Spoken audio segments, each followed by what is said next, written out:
మన నగరాలు పట్టణాలు ప్రగతి బాట పట్టాలంటే బీజేపీని గెలిపించండి. కేంద్ర ప్రభుత్వ సహకారంతో మున్సిపాలిటీలు, కార్పొరేషన్ల సమగ్రాభివృద్ధి. ఇది తెలంగాణ ప్రజలకు మోదీ గ్యారంటీ. కమలం గుర్తుకే మన vote. Save Telangana. Vote for BJP. ఎట్టకేలకు పాకిస్తాన్ క్రికెట్ బోర్డు దారికొస్తోంది. ఇన్నాళ్ళు భారత్తో ఆడేదే లేదంటూ బీరాలు పలికిన పిసిబి చైర్మన్ మొహసిన్ నఖ్వీ ఇప్పుడు మెల్లమెల్లగా మెట్టు దిగుతున్నాడు. ఫిబ్రవరి 15న కొలంబో వేదికగా జరగాల్సిన హై ప్రొఫైల్ మ్యాచ్ ఆడేందుకు పాక్ సై అంటోంది. అయితే ఉత్త చేతులతో వస్తే అది పాకిస్తాన్ ఎందుకు అవుతుంది? మేము ఆడతాం, కానీ మాకు కొన్ని కండిషన్స్ ఉన్నాయి అంటూ ఐసీసీ ముందు కొత్త రాగం తీసుకుంటున్నారు.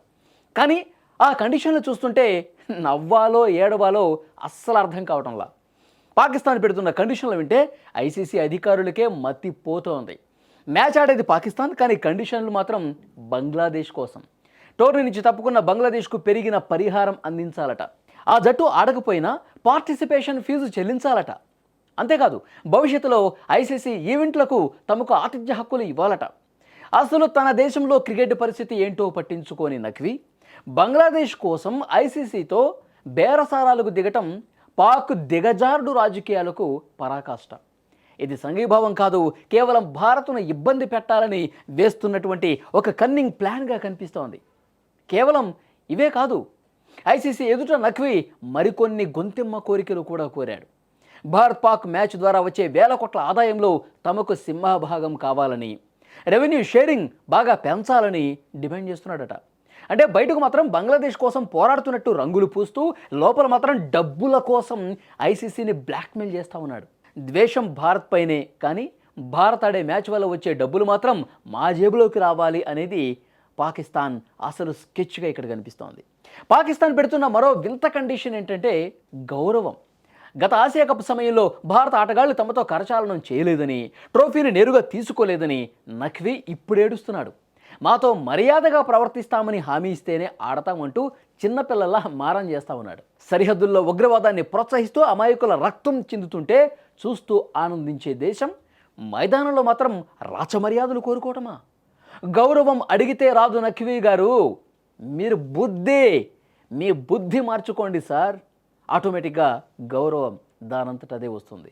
పాకిస్తాన్ పెడుతున్నటువంటి ఈ వింత కండిషన్స్కి ఐసీసీ తొలగే ప్రసక్తే లేదని మరొకసారి స్పష్టమవుతోంది. బంగ్లాదేశ్ వ్యవహారం మా అంతర్గత విషయం, దానికి మీకు సంబంధం లేదు అని ఐసీసీ ముఖం మీదే చెప్పేసింది.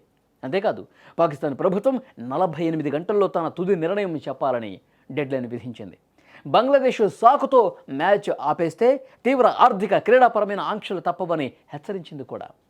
నఖ్వీ గారి బ్లాక్మెయిల్ పాలిటిక్స్ ఐసీసీ ముందు బూడిదలో పోసిన పన్నీరే అవుతున్నాయి. మొత్తానికి సీన్ ప్రస్తుతం క్లైమాక్స్కు వచ్చేసింది. బంగ్లాదేశ్ కోసం కండిషన్లు పెట్టినా, డబ్బుల కోసం పాకులాడినా చివరకు పాకిస్తాన్ తోక ముడవక తప్పదు. ఎందుకంటే భారత్ లేకుండా ప్రపంచ క్రికెట్ మార్కెట్ నడవదు. కానీ పాకిస్తాన్ లేకపోయినా టోర్నీల మీద టోర్నీలు చాలా బ్రహ్మాండంగా జరుగుతాయి. ఈ విషయం నఖ్వీకి కూడా బాగా తెలుసు. అందుకే ఈ కండిషన్ల డ్రామా అంతా కేవలం తమ దేశ ప్రజల ముందు పరువు కాపాడుకోవటానికే అని చెప్పి క్లియర్గా అర్థమవుతుంది. రేపు మాపు ఐసీసీ షరతులకు తలవంచి పాక్ జట్టు కొలంబో విమానం ఎక్కటం ఖాయం. టీమిండియా పవర్ ఏంటో ఈపాటికే నఖ్వీకి, అందులో ఉన్నటువంటి ఆ పీసీబీలో ఉన్నటువంటి అధికారులకి, ముఖ్యంగా పాకిస్తాన్ ప్రభుత్వానికి బాగా తెలిసొచ్చింది. ఎందుకంటే ఈ మ్యాచ్ కొలంబో వేదికగా ఫిబ్రవరి 15వ తారీఖు జరగకపోతే వాళ్ళు ఎంత నష్టం చవి చూడాల్సి వస్తుందంటే, ఒకవైపు ప్రపంచం ముందు పరుగు పోతుంది, మరోవైపు ఆర్థికంగా ఎంతో నష్టం జరుగుతుంది. ఆ నష్టం అంతా కూడా పాకిస్తాన్ చెల్లించాల్సినటువంటి పరిస్థితి ఉంది. మరోవైపు పాకిస్తాన్ ఆటగాళ్లకు కూడా ఇదొక సవాల్తో కూడుకున్న వ్యవహారం. ఎందుకంటే ఐసీసీ వాళ్ళని పూర్తిగా ఇంటర్నేషనల్ క్రికెట్ కౌన్సిల్ నుంచి తొలగించేస్తే భవిష్యత్తు అంధకారం అయిపోతుంది. పరువు పోతుంది, డబ్బు పోతుంది, పాకిస్తాన్ ప్లేయర్ల భవిష్యత్తు పోతుంది.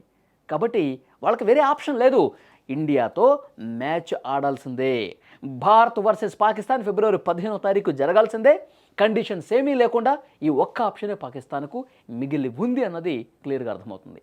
ఫ్రెండ్స్, ఈ వీడియో చూస్తున్న ప్రతి ఒక్కరూ రియాక్ట్ అవ్వండి. క్రికెట్ ఫ్యాన్స్ ముఖ్యంగా స్పందించండి.